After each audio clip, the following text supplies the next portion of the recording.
Today we're going to make sauerkraut. Do you like sauerkraut? Anyways, you start out with 1 head of cabbage, which you shred or just chop up the best you can, which is what I did. And then you wash it, let it drain, and now we're going to take another bowl here, and we're going to put the cabbage into the bowl. There we go.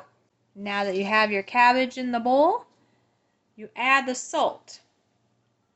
Now for an average head, it's about 2 teaspoons, but I'll put the recipe below and you can decide how much to put in. Some people don't even put salt in, to tell you the truth, so it is preference. I'm putting in about 2.5 teaspoons, give or take, doesn't have to be exact. Next, we are going to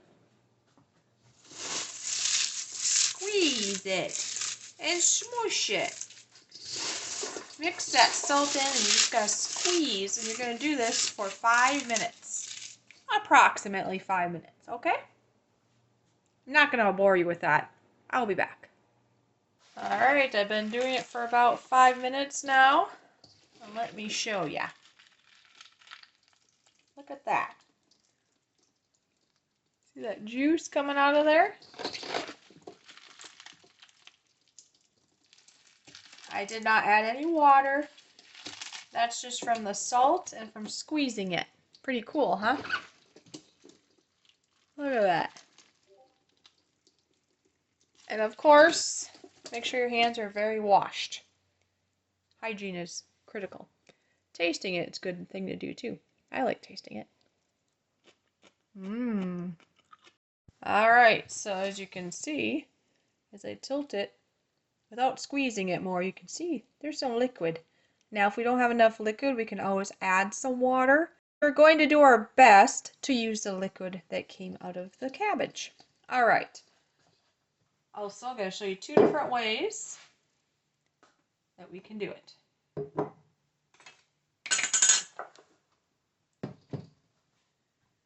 Here I have 2 quart jars. For the 1 quart jar, I just have this plastic lid. For the other quart jar, I have this weight that'll help keep the cabbage down so there's no waste. And then for the top, we're going to use this little unit that lets air out. Looks like yeah, I know, it looks like something. But anyway, you put it in there and you put that on top. This is the preferred way, but at the moment, I figured I would show you both ways because you might not have the special equipment. Now, if you do it this way, if the cabbage is not below the liquid, you might have some at the top you might have to throw away, because if it gets air to it while it's fermenting, it might go bad a little bit, but the rest of it would be fine. Preferably, you would have a funnel. I don't have a funnel at the moment, so instead we're going to make a mess. The other thing is, when they're fermenting, they might make a mess. So I'm just going to use this container here, and I lined it with a paper towel, so if it oozes at all, it'll be contained.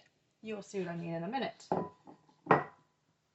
But in the meantime, let's start filling. So yeah, we're just going to fill these as full as we can.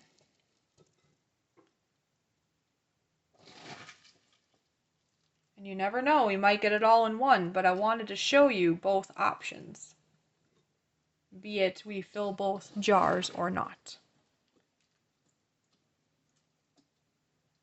This is nice and wet, just like we want it. Whoop. Like I said, we're making a mess. That's okay. More for me to eat.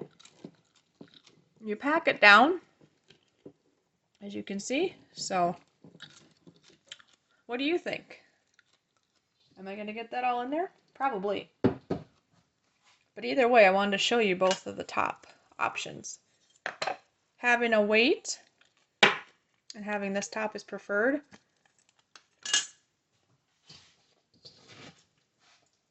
But you can still make sauerkraut even if you don't have this special top.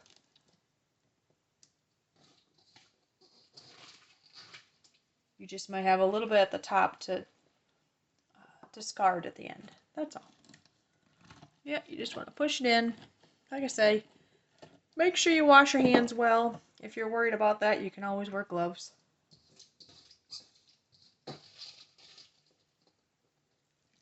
Yep, look at that. We are definitely going to get it all in one jar. Surprising, isn't it?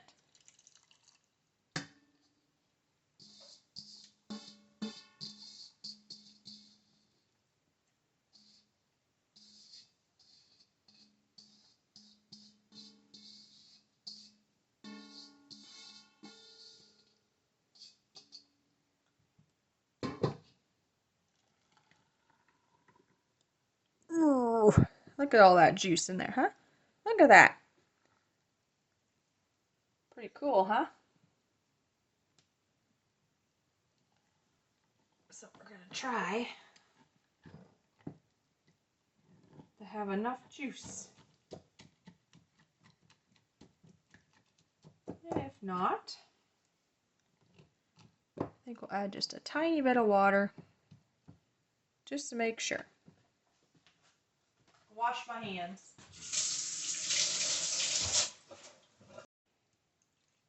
Just add a little bit.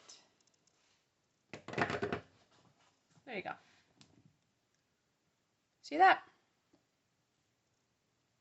A whole head of cabbage is all in there. Pretty crazy, huh? So now what you would do is take your weight if you have it.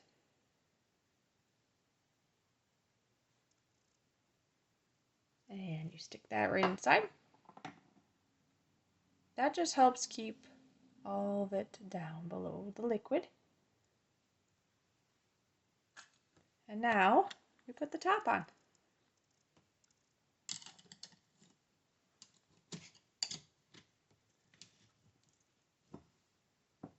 Look at that. And we don't even need to use this today, but I'm just showing you this is another way. Because if you just put this on loosely, it can still breathe and it'll still do its thing. Let's move our mess out of the way real quick here. Like I say, it's going to potentially overflow as it's doing the ferment. So I'm just going to set that right in there. That way any liquids won't be all over my counter. Now you can wait anywhere between maybe 1 to 4 weeks. It depends on your preference of taste, texture, and also how warm or cool it is in your home. So there you go. I'll have to do another video in the near future that'll show the end result. I hope you try this. Again, I'll put the recipe in the description. Bye-bye. Hey everyone, it is now May 12th, so we're going to check on our sauerkraut. It has been 5 days since we first started this, so let's see what happens. Look at, you can see there's some pressure there.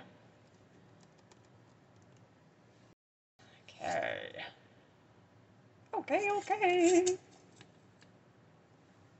We're just going to take this off. See all that liquid? I'm going to sniff it. It's smelling good.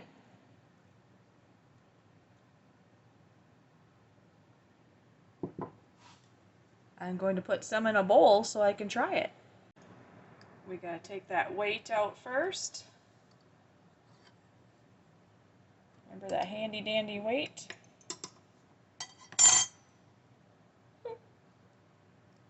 This thing right here. Set that to the side. Now I need to find myself a little bowl because I want to taste it for flavor and see where the texture is at. If I don't like where the flavor is at, if it needs a little bit more souring, I can always let it go longer. Oops, I guess I gotta put it down here so you can see what I'm doing. See?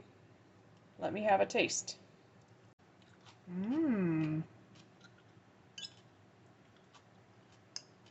I think that's pretty good. They say maybe 1 to 3 weeks or so. It all depends on preference, how warm it is. But this tastes like sauerkraut to me. Mmm. So good. Once you are content with your sauerkraut, all you have to do is change out the top. Don't be putting this little gadget back on. You can get a plastic lid or just a normal metal lid. Stick it in there. Screw that right on. And now this whole thing can just go in the fridge. And you have yourself homemade sauerkraut. Bon appetit.